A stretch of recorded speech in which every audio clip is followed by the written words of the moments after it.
Hello, I'm Dennis Millard and welcome to Human Risk. Today I want to talk about the three minds and how it relates to risk in our industry.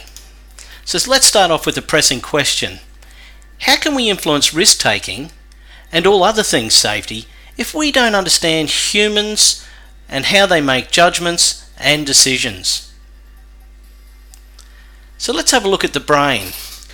We've broken it down into number format just to give you an understanding of the size of what's actually in our complex system to communicate information to our brain. We've got neurons, synapses, capillaries and axons, and these all join together to help take all our communication from our senses in all parts of our body to our brain. So then we can start to make sense of how we see the world and the judgments and decisions we make.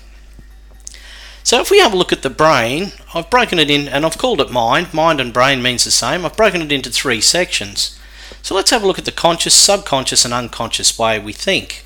Quite a complex system. So in the first mind, this is when we analyse everything, where we can actually slow down, make sense and rationalise our processes and how we see the world and how we problem solve in front of us. Systemically, we can put things in a fluent order. We can get the most optimum outcome and solution, and we're quite calculative in this brain. And that's because we're only running at 16 to 40 bits per second, so not quite fast. And we don't want it to be fast because this is how we learn to analyse and study. Then we start to accelerate into mind 2.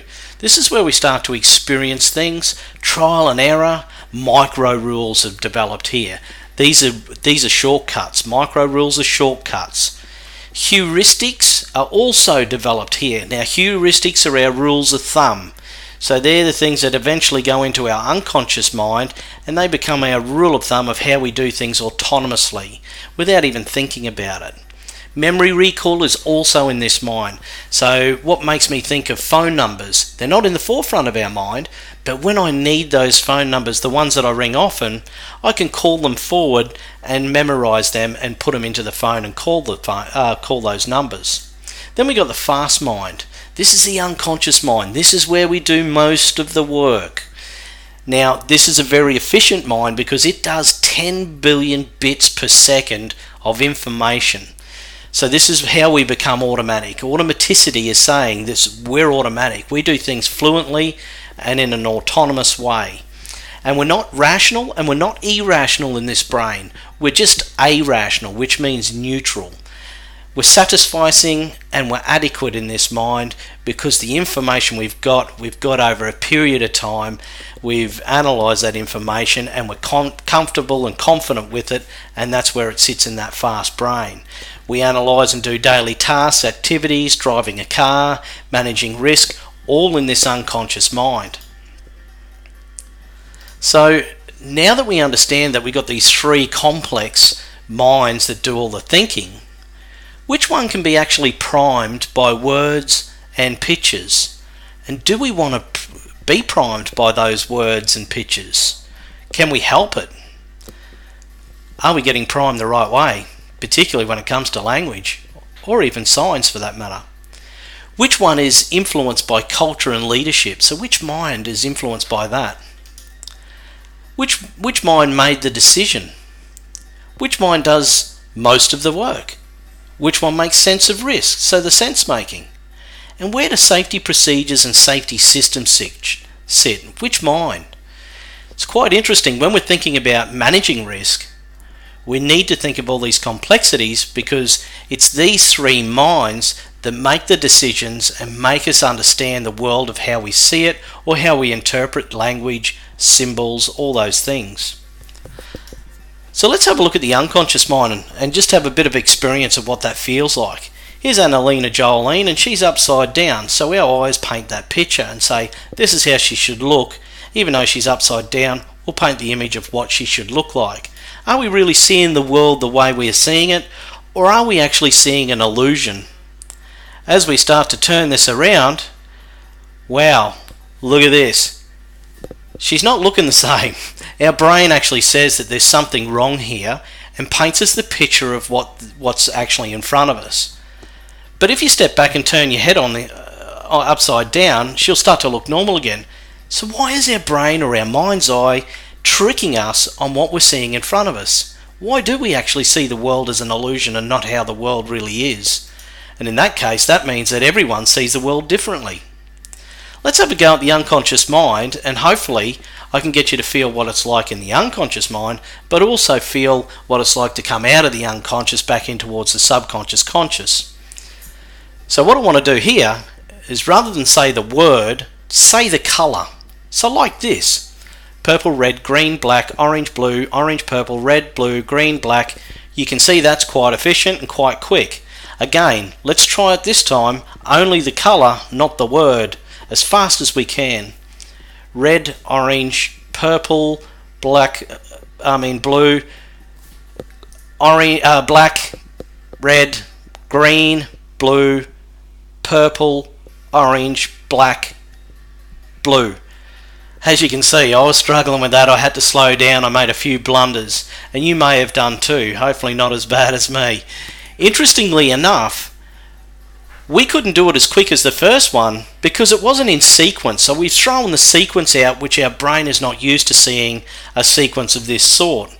So we go straight to try and say the word rather than the colour.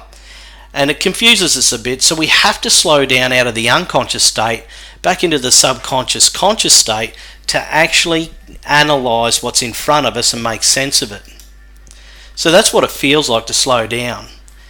So here we got a cricketer, and he's leapt out at a ball that's, say, coming at 100 odd kilometres an hour off a bat, particularly if Stark or Mitchell Johnson's bowling, and he's leapt and been able to catch that ball. So how has he done that? You ask these guys how they do it, and a lot of time the response is, mate, I don't know how I do it. I just react that way. I just spring in and just naturally know how to do it. I don't know. So interestingly enough, this is what it's like for us in our workplace, managing risk and process as well. We do exactly the same thing. We're working in that unconscious mind. So when we react to something or respond to something, it could be risk for that matter, we will just unconsciously react that way. I want you to pick a card, just one card, focus on that card, concentrate on your card, and hopefully your card has disappeared. So how did that happen? We are always trying to make sense of our world, and our sense making's done mostly in the unconscious mind. So that's the fast mind. Our fast mind is efficient, and as the name suggests, it's really fast. Remember, 10 billion bits per second. So when you see that card trick, I can't see your mind through the computer, but what I've done is given you a bit of an opportunity to feel what it's like when something has distracted you, you've been primed, and you've been influenced by magic.